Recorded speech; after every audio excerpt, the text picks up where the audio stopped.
আল্লাহ যা করেন মঙ্গলের জন্যই করেন। জৈনক বাদশার একজন উজির ছিল, তিনি সকল বিষয় আল্লাহর উপর ভরসা করতেন। একদিন বাদশার একটি আঙ্গুল কেটে তা থেকে রক্ত ঝরতে লাগলো। এ অবস্থায় দেখে উজির বললেন, এটা অবশ্যই কল্যাণকর হবে ইনশাআল্লাহ। এ কথা শুনে বাদশাহ উজিরের উপর রাগান্বিত হয়ে বললেন, আমার আঙ্গুল কেটে রক্ত প্রবাহিত হচ্ছে আর আপনি এর মধ্যে কল্যাণ দেখতে পাচ্ছেন। বিষয়টা বাদশাকে এত বেশি ক্রোধান্বিত করল যে তিনি উজিরকে কারাগারে বন্দি করার নির্দেশ দিলেন। কিন্তু উজির আবার বললেন, এটা অবশ্যই কল্যাণকর হবে ইনশাআল্লাহ। কিছুদিন পর এক শুক্রবারে অভ্যাসবশত বাদশাহ বেড়াতে বের হয়।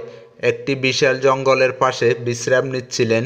কিছুক্ষণ বিশ্রামের পর তিনি জঙ্গলের গহীনে বেড়াতে গিয়ে মূর্তি পূজারী একটি গোত্রের দেখা পেলেন। সেদিন ছিল তাদের পূজার দিন। তারা মূর্তির প্রতি উৎসর্গ করার জন্য কাউকে খুঁজছিল।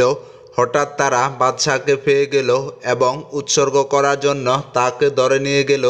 কিন্তু তারা তার একটি আঙ্গুল কর্তিত দেখে পেয়ে বলল, এটি ত্রুটিযুক্ত, মানুষ উৎসর্গ করা আমাদের জন্য কল্যাণকর হবে না। ফলে তারা তাকে ছেড়ে দিল।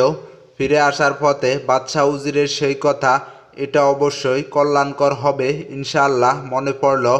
ফলে তিনি রাজ্য ফিরে এসে উজিরকে মুক্ত করে দিলেন এবং ঘটনাটি বর্ণনা করে বলেন, সত্যি আঙ্গুল কেটে যাওয়া আমার জন্য কল্যাণকর হয়েছে। তবে আমি আপনাকে জিজ্ঞেস করতে চাই যে আমি আপনাকে কারাগারে পাঠানোর সময় আপনি বলেছিলেন এটা অবশ্যই কল্যাণকর হবে ইনশাআল্লাহ।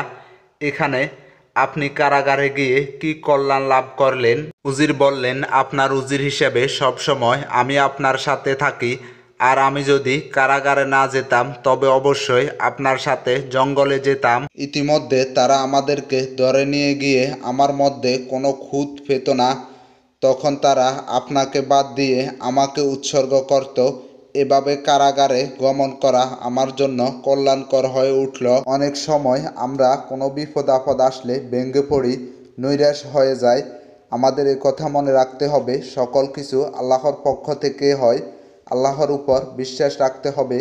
আল্লাহ যা করেন আমাদের ভালোর জন্যই করেন।